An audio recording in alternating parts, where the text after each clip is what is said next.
पीले दांतों वाली बहू। रंजना कभी भी ब्रश नहीं करती थी। उसके माँ बाप ने कितनी बार उसे डांटा, लेकिन उस पर कोई असर होता ही नहीं था, जिस कारण से उसके दांत पीले पीले हो जाते हैं। शादी के बाद अरे बहू, वैसे तो तुझ में कोई कमी नहीं है, पर तेरे दांत दांत इतने पीले कैसे हैं बेटा? कैसे मतलब? कोई सर्जरी थोड़ी ना कराई है। वो तो क्या नाम, मैं ब्रश नहीं करती थी तो पीले हो गए। अब क्या करूं?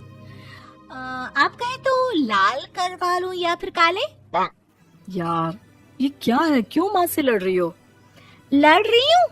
अरे मैं लड़ रही हूँ या ये बोल रही है कि दांत पीले हैं, पीले। अरे तपस्या थोड़ी ना की है इन्हें पीले करने के लिए।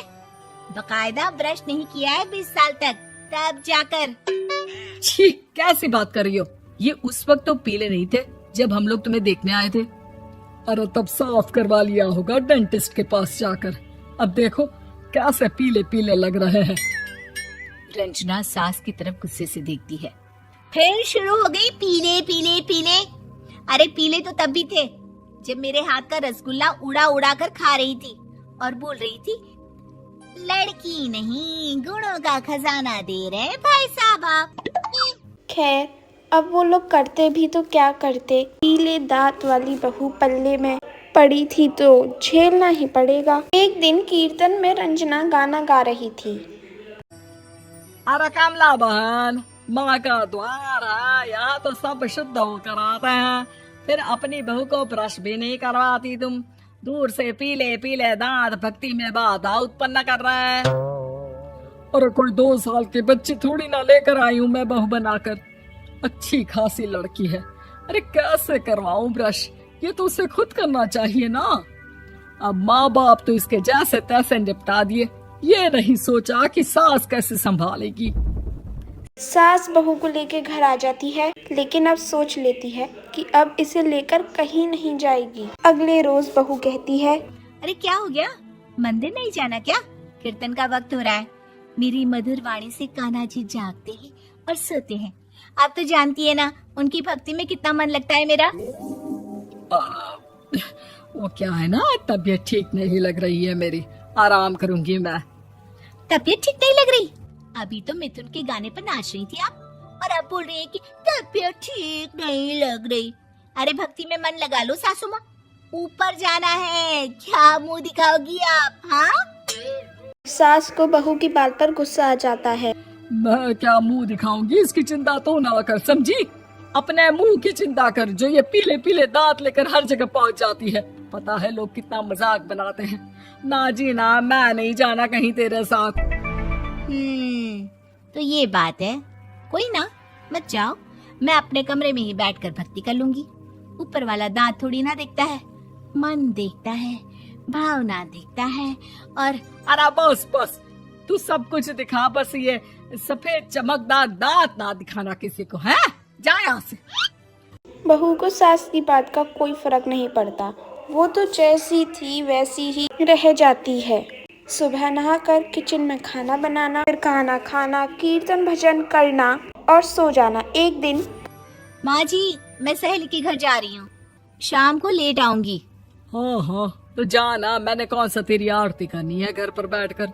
रंजना सहेली के घर जाती है, जहाँ वो पार्टी की तैयारी कर रही होती है। अरे शिखा, कहाँ जाने की तैयारी कर रही है? मैं गलत वक्त पर आ गई क्या? अरे नहीं यार, उल्टा सही वक्त पर आ गया। मैंने ये साड़ी और ज्वेलरी निकाली है यार, शाम को इनके ऑफिस की एक पार्टी में जाना है। बताना कैसा लग रहा है ये सब? नहीं यार, इस ड्रेस के साथ तो वो वाली ज्वेलरी अच्छी लगेगी। हाँ हाँ, सही बोल रही है, मैंने ध्यान ही नहीं दिया। वैसे तो हमेशा से मस्त फैशन सेंस रखती है। तो बड़ा जाती होगी ना पति के साथ पार्टी में।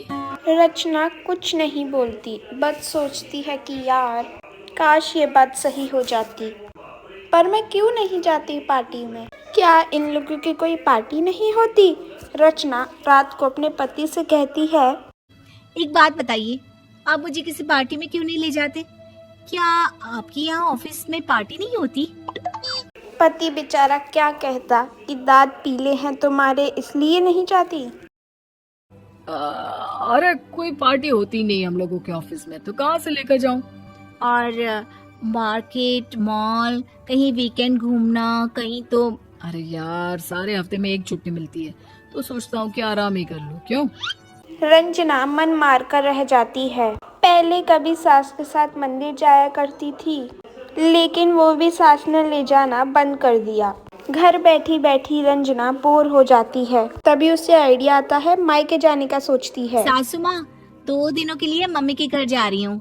अच्छा ठीक है, आराम से जा। और हाँ, माँ से कुछ अच्छी आदत सीख कर आना कि कैसे शरीर के हर भाग की तरह दांतों की सफाई भी जरूरी होती है, समझी? शुरू हो गई ना आप। वो लोग आपकी तरह नहीं है कि छोटी छोटी बात का बतंगड़ बना दे। उन लोगों के लिए मैं मायने रखती हूँ, ना कि मेरे पीले पीले दांत। रंजना माँ को बिना बताए उन लोगों को सरप्राइज देती है।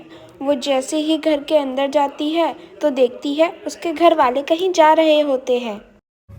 अब माँ, काश रंजना दीदी के दांतों वाली प्रॉब्लम नहीं होती, तो वो भी हम लोगों के साथ चलती ना बुआ जी की बेटी की शादी में। हाँ बेटा, लेकिन अब उसे कौन समझाए कि उसको उसके पीले दांत नहीं दिखते, लेकिन उसके आसपास के लोगों को कितना एम्बैरेसिंग फील कराते हैं। मुझे तो कितनी बार उसके स्कूल की टीचर ने शिकायत की कि उसके साथ कोई लड़की बैठना भी नहीं चाहती, और ना ही कॉलेज में कोई उससे बात करना चाहता था। लेकिन पता नहीं क्यों उसे ये बात समझ में ही नहीं आती। कोई कमी नहीं है उस लड़की में, बस यही कि दांत पीले हैं। वो तो भला हो जीजा जी और उनकी माँ का, जो दीदी को जैसी है वैसे ही रखा हुआ है। रंजना को अपने घर वालों की बात सुनकर बहुत बुरा लगता है। वो सोचती है कि वो क्या करे, लेकिन वो सीधा डेंटिस्ट के पास जाती है, अपने दांत चमकाती है और कसम खाती है कि रोज ब्रश करेगी। अरे क्या हो गया? तुम तो 2 दिनों के लिए गई थी ना, पर कोई ना, अच्छा है, चलो आ गई तो। रंजना सास के सामने आकर खड़ी हो जाती है और पूरी स्माइल करती है, उसके चमकदार दांतों को दिखाती। हैं? चले मंदिर। माँ, मुझे माफ कर दीजिए, मैंने आप लोगों को बहुत एम्बैरेसिंग फील करवाया। मैं आज से रोज ब्रश करूंगी।